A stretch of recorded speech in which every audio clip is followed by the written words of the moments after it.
el cuerpo y la lujuria. Esta semana recibí un mail de una hermana que no tenía título.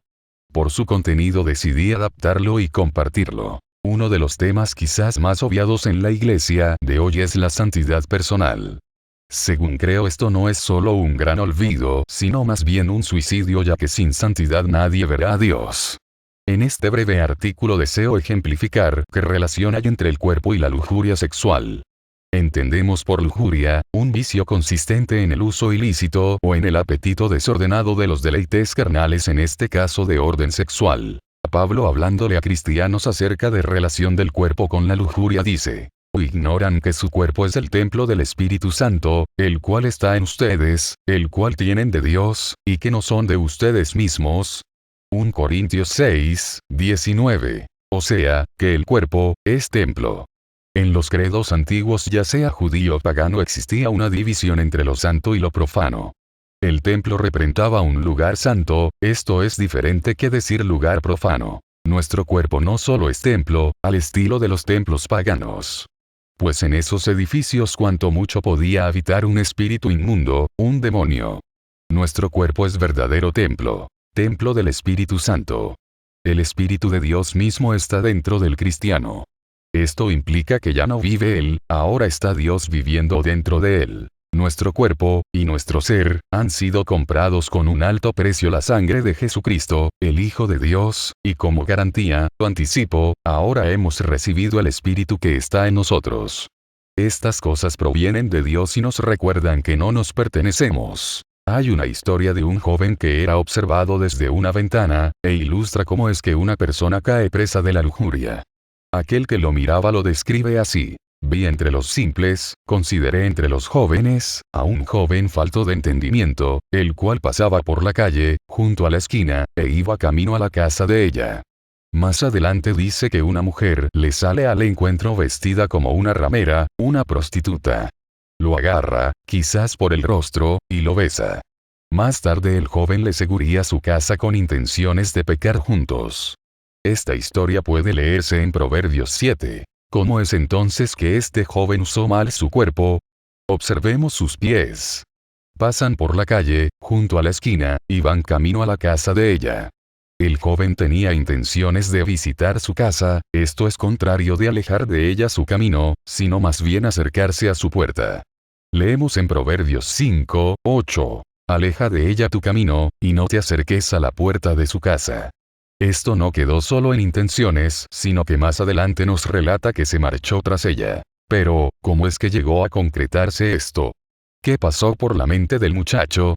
Él empieza a caminar mal, hacia la casa de ella. De a poco se fue alejando, no es que fue sorprendido y cayó en pecado, fue caminando hacia el pecado. Todo empieza sutilmente. Esto lo explica el teólogo puritano del siglo XVII, John Owen, en su libro La mortificación del pecado. Un aspecto principal de la naturaleza engañosa del pecado, es la forma en que comienza con pequeñas demandas. Los primeros ataques y sugerencias del pecado son siempre muy modestos. Si el pecado tiene éxito en su primer avance, entonces exigirá cada vez más. Si el pecado tiene éxito en sus primeros avances, entonces repetirá su ataque inicial hasta que el corazón se torne menos sensible al pecado, y esté preparado para hundirse más en él. El corazón está siendo endurecido sin percatarse de ello, con el fin de que el pecado aumente sus demandas sin que la conciencia sea muy turbada. De este modo, el pecado progresará gradualmente incrementando sus demandas pecaminosas. Pag. 10. Estemos atentos, orando, ciñendo nuestro entendimiento para la acción, atando todo pensamiento que quede suelto. Llevándolo cautivo a la obediencia. Batallando contra el pecado. ¿De qué otra manera usó mal su cuerpo? Los ojos. La mujer estaba vestida provocativamente. Es decir, para provocar deseos malos.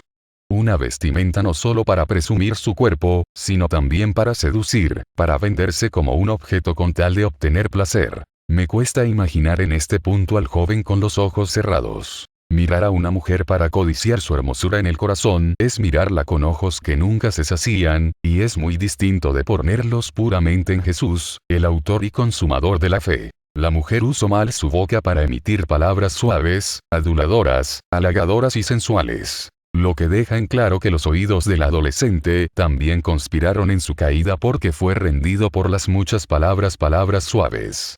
Él fue obligado por la salamería y sensualidad de ella. Esto definitivamente, no es dejar de escuchar aquello que aparta a uno de la razón. Pero no solo habló con su boca sino que también lo besó. Aquí hay otro error del muchacho que fue imprudente al dejarse besar. De esa manera quizás podría haber evitado algo peor que un beso. Finalmente sus manos y todo su cuerpo tocó algo que no tenía que tocar.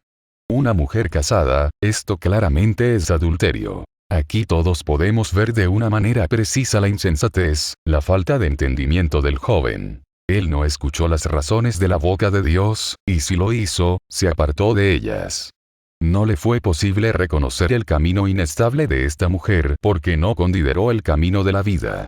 Fue como presa de un león rugiente que está buscando a quien devorar. No esperemos llegar hasta un punto similar para darnos cuenta de nuestra situación espiritual. El haberla seguido equivalía a ser desgollado, como ser atravesado por una lanza y aún morir. Dijimos que se había marchado tras ella, y esto es, como va el buey al degolladero. Como un ave que se apresura a la red, y no sabe que es contra su vida, hasta que la saeta, la lanza, traspasa su corazón. Esta mujer a muchos ha hecho caer heridos, y aun los más fuertes han sido muertos por ella. Camino al tumba es su casa, que conduce a las habitaciones de la muerte. Muchos que están en pecado. Su orgullo y egocentrismo no se le dejan ver su situación. El cristiano debe emprender una lucha seria contra el pecado. John Owen añade en su libro: cuando el pecado nos deje en paz, entonces nosotros lo podemos dejar en paz. No obstante, esto no ocurrirá nunca en esta vida. El pecado es engañoso y sabe cómo aparentar que está muerto, cuando en realidad todavía está vivo. Diariamente, el pecado nos está derrotando, nosotros le derrotamos a él. Esto continuará así hasta el día de nuestra muerte. No hay ninguna defensa contra los ataques del pecado, excepto una guerra continua contra él.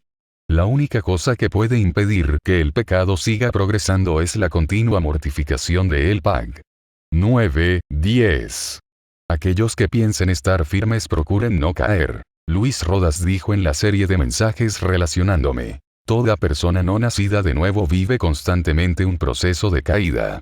Ella no tiene manera de refrenar su pecado. Se trata de una caída libre sin posibilidad de detenerla. Ellos tienen una sola naturaleza, la carnal, y esta, está viciada, adicta, a los deseos engañosos. Tito 3:3 define al ser humano sin Dios como esclavo de concupiscencias y deleites diversos. Él es esclavo, adicto, está lleno de hábitos pecaminosos que no puede ni quiere abandonar. Por lo que cada vez que enfrenta este proceso es vencido. 2 Pedro 2:19 dice: porque el que es vencido por alguno es hecho esclavo del que lo venció. Ellos son esclavos del pecado por su propia concupiscencia, codicia, pasiones, deseos, y caen en él sin posibilidad de frenar la caída. La Nueva Versión Internacional lo traduce así: pues Dios es quien produce en ustedes tanto el querer como el hacer para que se cumpla su buena voluntad. Antes no podíamos hacer la voluntad de Dios, pero ahora sí podemos, porque es Dios quien nos da el poder para hacerlo. Santiago escribía: bienaventurado el varón que soporta la tentación, porque cuando haya resistido la prueba, recibirá la corona de vida que Dios ha prometido a los que le aman. Dice el que soporta la tentación, de manera que es tentado igual que los demás, pero en vez de ser seducido y atraído, se refrena de caer en el proceso de caída. Él sí puede refrenarse porque Dios le dio tanto el querer como el hacer. Soporta la tentación, porque cuando haya resistido la prueba, recibirá la corona de vida que Dios ha prometido a los que le aman. Son felices aquellos que tienen el corazón limpio porque ellos verán a Dios. Dichosos son los que presentan su cuerpo en sacrificio vivo, santo y agradable a Dios, nuestro culto racional. Espero este ejemplo te ayude a usar bien tu cuerpo, para dar la gloria a Dios. Así como el alimento es para el estómago, el cuerpo es para glorificar a Dios.